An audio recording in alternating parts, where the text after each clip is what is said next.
Yan, magpiprint po tayo today sa mga paper bags. At ito po ay isa sa mga trending ngayon at gustong-gusto ng mga business owners dahil na-advertise ang kanilang business at the same time kapaki-pakinabang pa itong paper bag na ito. So gaya po nito sa Jacob's Bowl and Grill House. Jacob's Bowl and Grill House ay nagpa-print po sila ng kanilang paper bag. So makita nyo po, ganito po siya. So ituturo ko po sa inyo paano mag-print sa paper bag na ito. So syempre meron na po tayong layout dito. So susukatin nyo po kung ano yung size ng paper bag. Katulad po nito. So kung ano po yung size niya, yung width tsaka length po niya, yun po yung ilalagay nyo po dito sa my Photoshop. So image, canvas size. So ang size po niya ay 6.95 by 13.5 in inches. Ayan. So bago po tayo makapag-produce ng ganito, kailangan po muna natin ng paper bag na blanco. Tulad po nito. So I already have a blank paper bag here with me. At bago po natin ito printan, meron po muna kaming ginagawang proseso. Ito po ay sikreto lamang dahil karamihan po ng mga nagpiprint po ay hindi po nila ginagawa ito. Dahil hindi po nila alam na magkakaroon po ng mga paper jam kapag hindi po natin ginawa ito. So kailangan po nating planchahin. Medyo weird po, no? Pero ginagawa po talaga ito. Planchahin natin siya. Ayan, piplansyahin po natin ang mga paper bags upang maging flat po siya. Yan, medyo weird po siya pero ito po talaga yung sikreto para hindi magkakaroon ng paper jam sa lahat ng mga ipiprint po ninyo. So we're already 15 years in printing kaya kabisado na po namin ito. Ito po ay ginagawa natin para maging flat po yung mga paper bags. Yan, pag naging flat na po yung mga paper bags, iprint na po natin.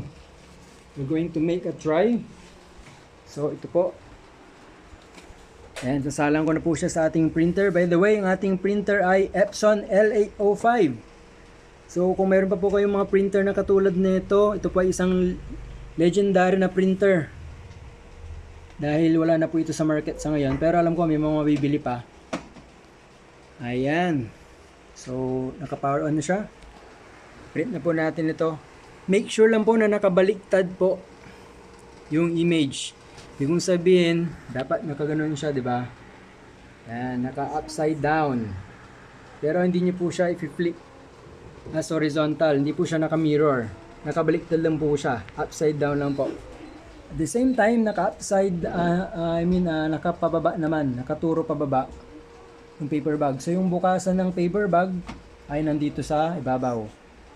Dito po sa ibabaw yung bukasan ng paper bag. Ayan po. Ganyan siya. Kaya naka-upside down yung ating layout. And then Control P. I-print na po natin ngayon. So ginagawa ko po 3 copies para mabilis. At alalayan po natin yan. So Control Print. Alright.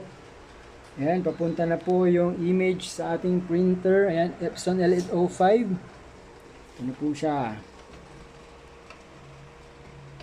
Ito po ay isang magandang business ngayon dahil karamihan po sa mga print shop karamihan po sa mga businesses ay gusto po nila na ma-advertise yung kanilang mga businesses at the same time napapakinabangan yung gamit na ito dahil ito po ay paper bag. At bukod dito, ito po ay eco-friendly. Ibig sabihin biodegradable. So kahit saan yung business mo, nasa Makati ka, lalo na sa mga lugar na pinagbabawal ang plastic, ito po ay isa sa mga best na lalagyan na magagamit ng mga customers natin. At the same time, may advertise pa. Ayan. So, ang linaw ko, no? The original Bangus Dagupan. Thank you so much, Jacob's Bowl and Grill House. Okay. So, natapos na po natin ang ating printing. Ayan. Kita nyo po, tuloy-tuloy.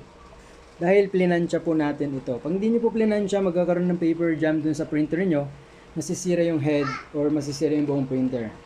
Yan po. Thank you so much for watching. Kapag nagustuhan nyo po yung video na ito, mangyari lang po na i-follow kami dito sa YouTube at i-like din po ang video ito. Thank you so much for watching. God bless.